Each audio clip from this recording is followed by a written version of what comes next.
जाएगा। धीरे धीरे करके इस तरीके से वह मृदा अपरदनात्मक होने से बच जाएगी। सिर्फ इसका एक ही सलूशन है, क्योंकि बारिश तो होगी, बूंद तो गिरेगा, बहकर तो जाएगी। पेड़ पौधों को अत्यधिक महत्व देना यह अपरदनात्मक क्रियाओं को बचा सकता है कि वह जब कोई सतह आकाश से बूंद गिर रही है तो वह कहीं इतना बड़ा गड्ढा बना दे रही है। वही अगर यहाँ वृक्ष लगा हुआ है तो वह अगर बूंद गिरी भी है तो वह छोटा सा ऐसे गड्ढा बनाएगी, तो वह अपरदन से बचा सकते हैं। वही पेड़ की जड़ें कुछ इस तरीके से अंदर पृथ्वी में लगी हुई हैं। यह पेड़ बना हुआ है, अंदर की तरफ जड़ें इस तरीके से मृदा को पकड़ रखी हैं। उनमें से अगर जो पानी जाएगा भी तो वह उसे अपरदित करके नहीं ले जा पाएगा।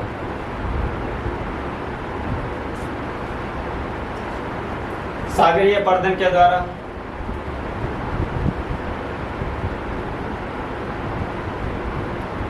सागरीय अपरदन में जैसे ये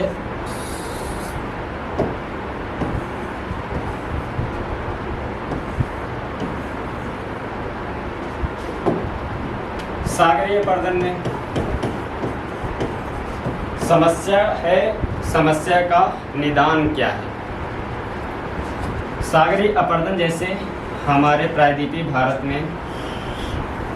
भारत में कुछ इस तरीके से अगर ये प्रायद्वीप है तो यहाँ कर्नाटक और केरल के भाग में, इधर तमिलनाडु के कोरोमंडल तट पर सागरीय अपरदन है। यहाँ हम लोग क्या करेंगे,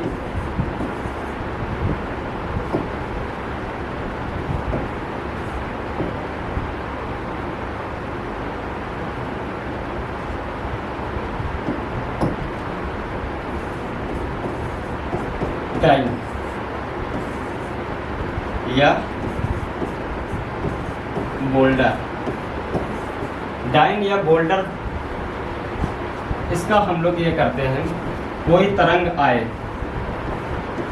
तो उसके आने के लिए ऐसी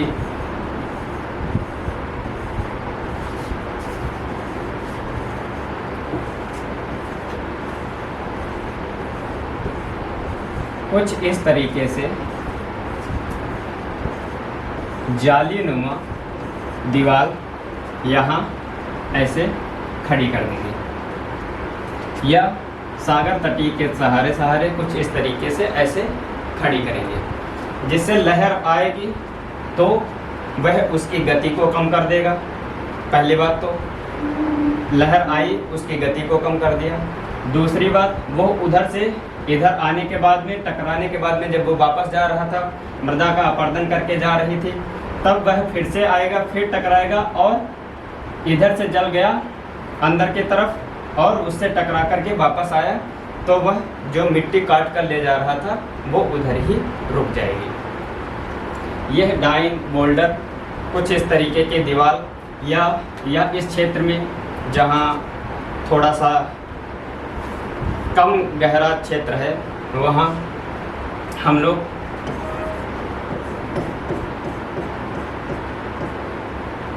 आर्द्र भूमि में उगने वाले पौधे, वनस्पति, आर्द्र भूमि में उगने वाली वनस्पति का विकास कर सकते हैं।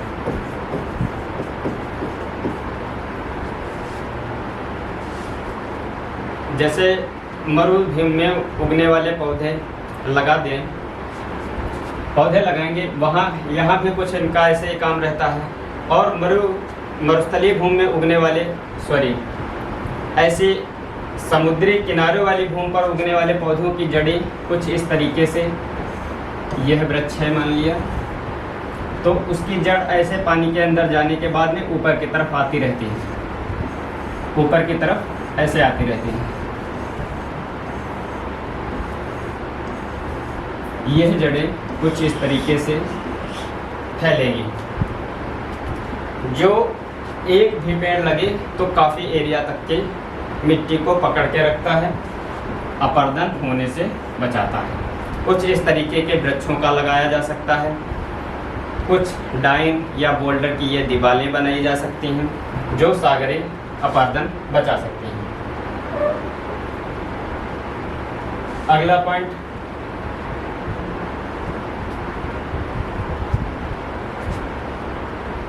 वायु द्वारा अपरदन।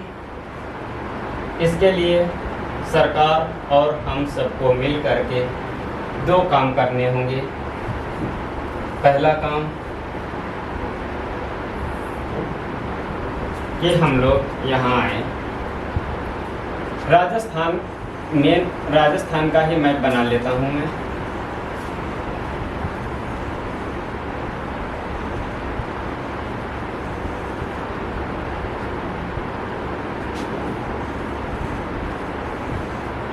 यह राजस्थान,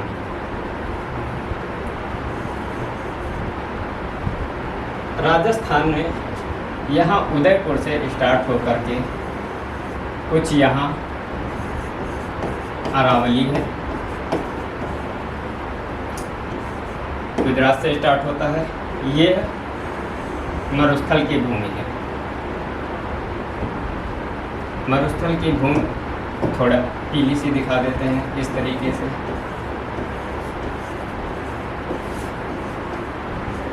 इससे लगे हुए पश्चिम की तरफ मरुस्थलीय भूमि वायु द्वारा अपरदित होती है। अब हमें करना क्या है,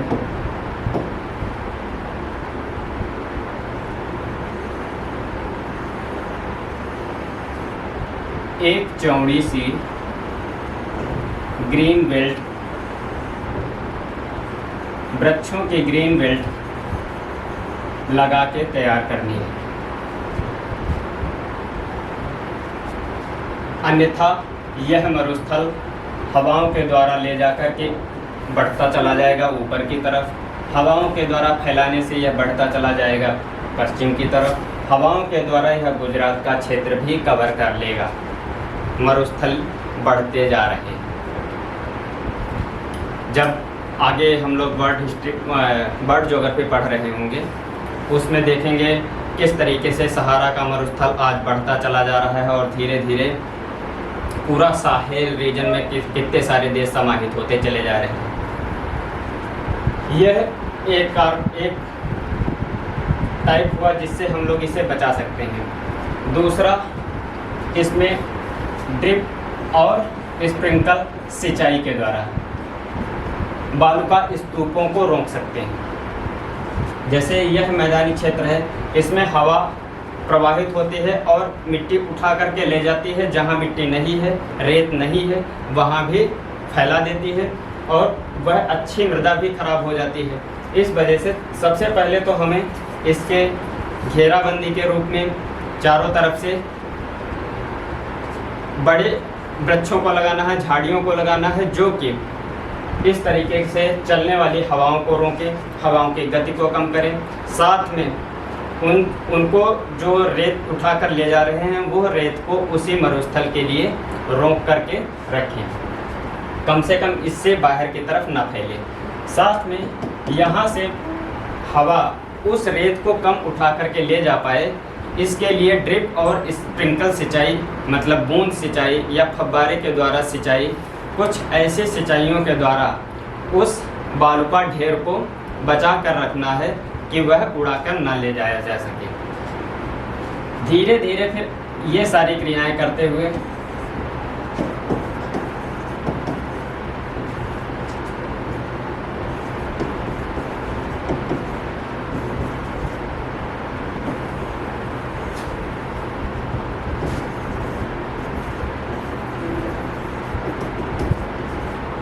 ड्रिप एंड स्प्रिंकल इरिगेशन, इन सिंचाइयों के द्वारा वायु द्वारा होने वाले अपरदन को रोका जा सकता है। बाकी आप लोग कुछ इसमें और क्रिएटिव भी सोच सकते हैं कि किस तरीके से वायु जो हवा उड़ा करके ले जा रही है उसे कैसे रोका जा सकता है। जल अपर्दन के द्वारा किस तरीके से जल सतह को, ऊपरी पोषक सतह को उठा करके दूसरी जगह ले जा रहा है या ख़राब कर दे रहा है, वह किस तरीके से हम लोग उसे बचा सकते हैं। वही सागरों के द्वारा, जैसे मैंने ये एक पॉइंट या कुछ ऐसे एक्सप्लेनेशन बताया कि इस तरीके से बचा सकते हैं, वह आप उसमें कुछ क्रिएटिव सोच करके आंसर को और भी अच्छा बेहतर बना सकते हैं। अब तक हम लोगों ने देख लिया है कि किस तरीके से वर्गीकरण, उसके बाद अब हम लोगों ने अगला पॉइंट कुछ ये कवर कर लिया है, भारतीय मृदाओं की समस्या। दो टाइप से थी,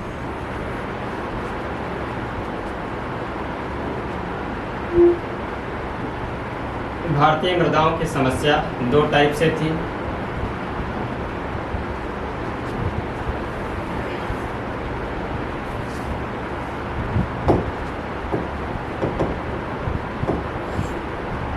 पहली अपर्दन जनित,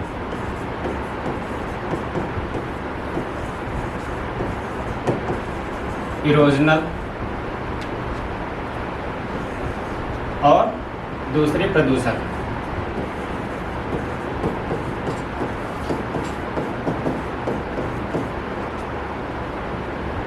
जनित, प्रदूषण जनित या पॉल्यूटेंस।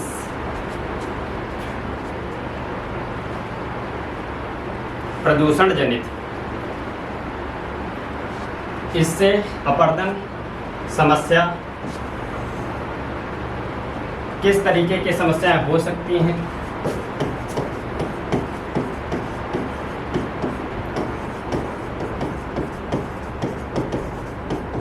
किस तरीके की समस्याएं हो सकती हैं, ये हम लोगों ने ब्रीफ में समझ लिया है कि किस तरीके से सतह नुकसान होगी तो कृषि उत्पादकता घट जाएगी, किस तरीके से हम आगे के वनों का विनाश होता चला जाएगा, किस तरीके से हम आगे आने वाली पीढ़ी के लिए मृदा की उत्पादकता और ख़राब कर देंगे।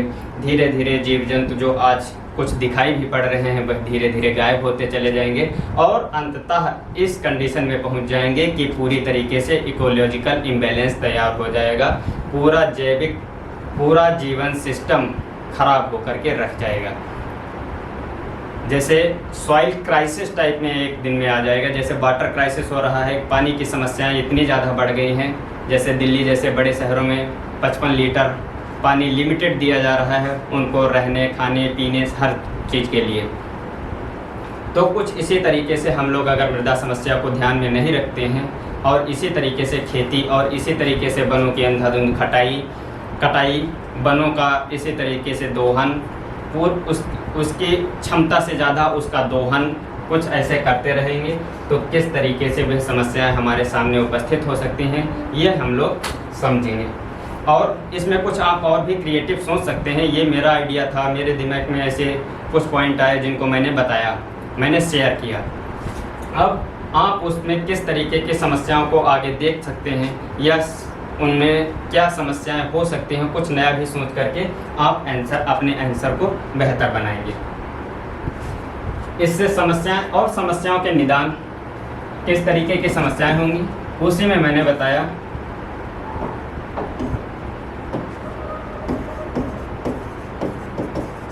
समस्याओं का समाधान। समस्याओं का समाधान भी मैंने बताया, जैसे जल अगर जो परत अपर्दन, सतह अपर्दन हो रहा है तो आप उसके ऊपर कुछ पत्ती घास दे के रख दीजिए या कुछ अपने अगल बगल में पेड़ पौधों की संख्या बढ़ा दीजिए, जिससे कोई बूंद आकाश से गिर रही है, आसमान से गिर रही है, नीचे की तरफ बादल से गिरी है तो वह अधिक अपर्दन करेगी, बूंद अपर्दन भी इस तरीके से बचेगा। उसके बाद में सतह अपर्दन अधिक हो रहा है तो आप घास फूस लगा के रखें जिससे वह मिट्टी को पकड़ के रखेगा। घास लगी रहेगी तो बहकर पानी कम जाएगा, जबकि रिस करके अंदर की तरफ वाटरलैंड को रिचार्ज करता रहेगा। और इसी तरीके से नालों के सामने भी आप इस तरीके से बड़े बांध टाइप के बना सकते हैं, जिसे गांव में बोलते हैं टटिया लगा देना। वो आप कर सकते हैं। उसे एक लगा, जैसे नाला जहाँ पे बन रहा है एक जाल टाइप का लगा दिया, जो मिट्टी बह करके जा रही है उसमें फंसती चली जाएगी, आप उसे निकाल करके वापस जहाँ के तहाँ ले आ सकते हैं। उसी तरीके से जब बड़े लेवल पर गली या नाला प्रदन होता है, जैसे चंबल की नदियाँ और उसकी सहायक नदियों के द्वारा पूरे मध्य प्रदेश के कई जिलों की भूमि को बेकार कर दिया है या बीहड़ भूमि या अनुर्वरक भूमि में बदल दिया है, तो उसके लिए हमारे पास सिर्फ और सिर्फ एक ही सलूशन है कि हमें वनीकरण को बढ़ावा देना चाहिए, जो बचाव करेगा।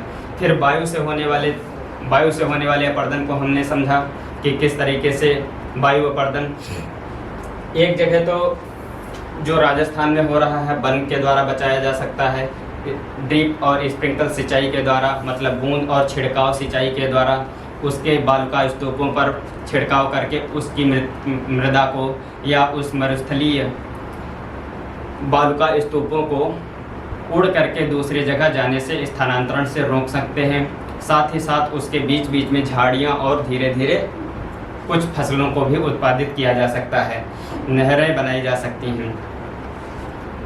और सागर के द्वारा किस तरीके से अपरदन हो रहा है, इस पे किस तरीके से उनका समाधान किया जा सकता है। बोल्डर की दीवार बनाई जाती है, डाइन ये भी पत्थर ही होते हैं। किस तरीके के पत्थरों की दीवार बनाई जाए कि आता है एक तरफ से सागर की लहर आई तो उसका पे प्रवाह कम किया, दूसरी तरफ से जा रही है जब, तो वह मिट्टी को काट करके ना ले जा पाए, सागर में ना ले जा पाए, उससे बेहतर किया जा सकता है। इन सभी समस्याओं का समाधान करते हुए और हम उसका किस तरीके से उपयोग कर सकते हैं, जैसे वन भूमि में कन्वर्ट करते हैं या एक्वाकल्चर हम लोग अपना सकते हैं।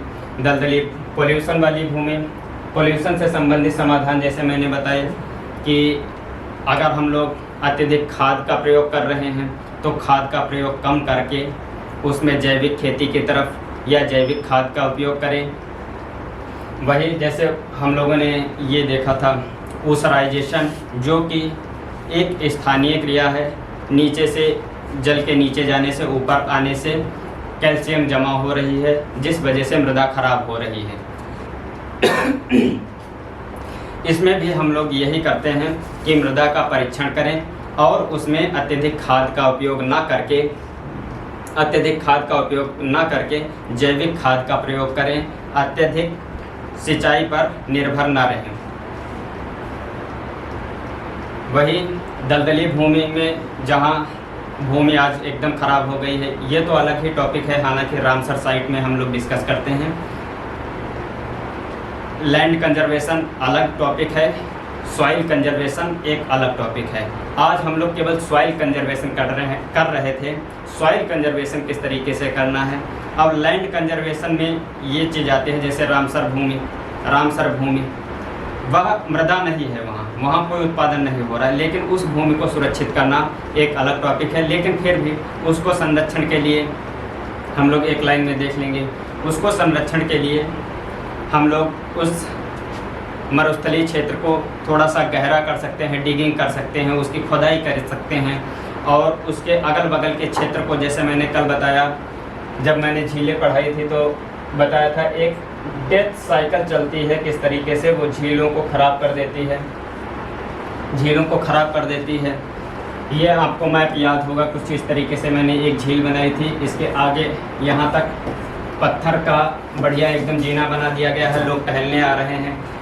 उसके बीच में उसी में कचरा जम गया, क्योंकि यहाँ आए थे, वहाँ कोल्ड ड्रिंक पी करके डालते चले गए, यहाँ पर वगैरह सब कचरा इकट्ठा होता चला गया, जिस वजह से यहाँ एक डेथ साइकिल डेवलप हो गई थी और धीरे धीरे यहाँ के पेड़ पौधे मरना शुरू हुए, पेड़ पौधे मरे, जिससे CO2 निकली और O2 का जो उत्पादन हो रहा था उसकी मात्रा घटती चली गई, नीचे की तरफ चली गई, CO2 की मात्रा ऊपर की तरफ बढ़ती चली गई, धीरे धीरे इसके जीव मरने लगे, कुछ इस तरीके से। तो इनका उद्धार करने के लिए हमें इसे थोड़ा गहरा बना देना है। बाकी यहाँ कुछ अगल बगल की नम क्षेत्रों को छोड़ करके रख देना है, ताकि यहाँ कोई दुकान ना लगाए, ना कोई यहाँ पर ऐसी क्रियाविधि हो जिससे इसको नुकसान हो। इस तरीके से उस भूमि को भी संरक्षण किया जा सकता है। हालांकि लैंड कंजर्वेशन में हम लोग फिर इस टॉपिक को देखेंगे।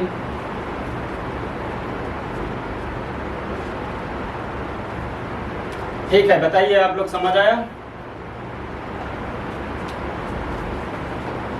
आज हम लोग ये सॉइल चैप्टर कंप्लीट किए हैं, जिसमें पहले पॉइंट से आज मैंने एक बार एनालाइज बताया है आप सबको किस तरीके से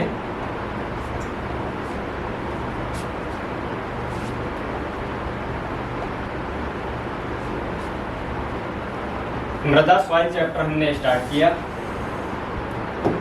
सॉइल चैप्टर स्टार्ट किया हमने, उसमें उसका शब्द कैसे बना और किस तरीके से आज हम लोगों ने ये टॉपिक कंप्लीट किया। इसके शब्द क्या है, परिभाषा क्या है, मृदा परिच्छेदिका किस तरीके से है, मृदा का वर्गीकरण। मृदा का वर्गीकरण में एक पॉइंट फिर से रहता है, जैसे विश्व की मृदाएं जब वर्ल्ड ज्योग्राफी पढ़ रहे होंगे तब उन्हें देखेंगे। हालांकि जैसे मैंने नाम लिख दिया है, इंसेप्टिसॉल, इरिडिसॉल और एल्फिसॉल, इस तरीके के नाम आपके नोट्स में दे दिए हैं या बता दिया है। जैसे यूएसए के 7th एप्रोक्सीमेशन,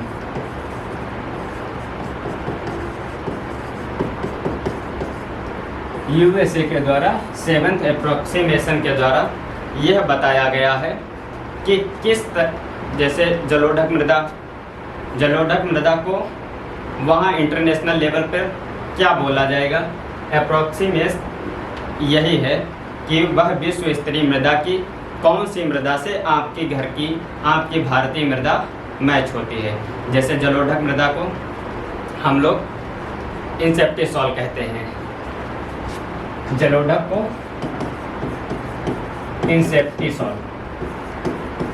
कुछ इस तरीके से खाली यह चीज़ मैच करा दी गई है कि किसके साथ में मैच होना है। बाकी जब वर्ड ज्योग्राफी करेंगे तो वर्ड की मृदाएं थोड़ा सा समझेंगे किस तरीके से। बाकी हम लोग मृदा की परिभाषा क्या है, ये सारी चीज़ें समझ ही चुके हैं। केवल वर्गीकरण वाला पॉइंट जो है वो विश्व भूगोल या वर्ड ज्योग्राफी करेंगे, उसमें हम लोग देखेंगे। तीसरा पॉइंट हम लोगों ने मृदा को प्रभावित करने वाले कारकों को देखा, मृदा का वर्गीकरण, जिसमें से 6-7 मृदाओं का वर्गीकरण मैंने बताया। लेटराइट मृदा वह 80 से 90% मृदा भूमि क्षेत्र को कवर कर लेते हैं। फिर आज हम लोगों ने भारतीय मृदाओं की समस्याएं, जिसमें अपरदनजनक और किस तरीके से प्रदूषणजनक हैं और उनकी समस्याएं, उनका समाधान, कुछ क्रियाएं जो मैंने आपको बताई किस तरीके से समाधान किया जा सकता है। इसी में आप भी कुछ नया सोच करके कुछ नया क्रिएटिव उत्तर लिख सकते हैं। बाकी आपके पास एटलस होना ज़रूरी है। एटलस में आप 37 पेज नंबर पे जाएंगे और उसे एकदम बारीकी से धीरे धीरे करके एनालाइज करेंगे। अब नेक्स्ट क्लास के लिए हम लोग, जब अगली क्लास होगी तो हम लोग चैप्टर 5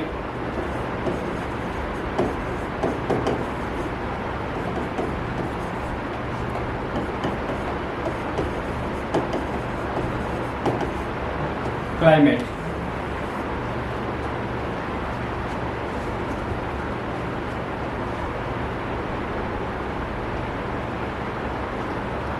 ऑक्सफोर्ड स्कूल एटलस, ये आपको एटलस लेना है। मेरे पास 37 नंबर का एडिशन है। बाकी आप अपने मार्केट में देख लें, जो भी अवेलेबल मिले। स्टूडेंट एटलस नहीं लेंगे, बाकी आपकी मर्जी है। अगर 2 लेना चाहें तो स्टूडेंट भी ले लीजिए, स्कूल भी ले लीजिए। अगर आप एक लेने वाले हैं तो आप यही लेंगे।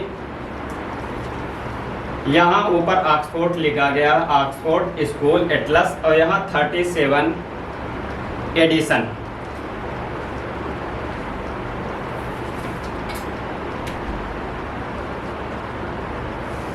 ऑक्सफोर्ड का लेंगे।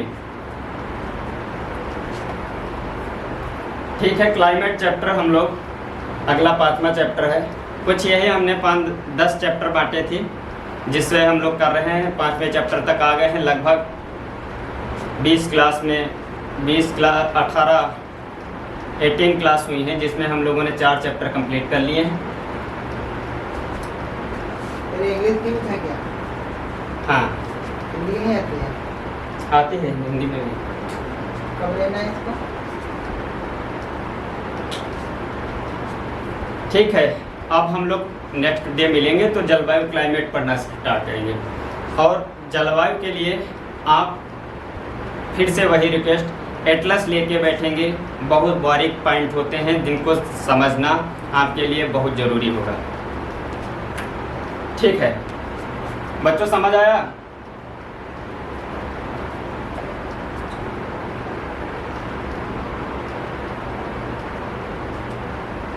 ठीक है, ओके।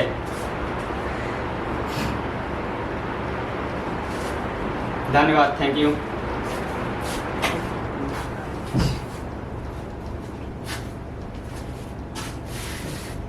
सर इसको कब ले लें बुक को?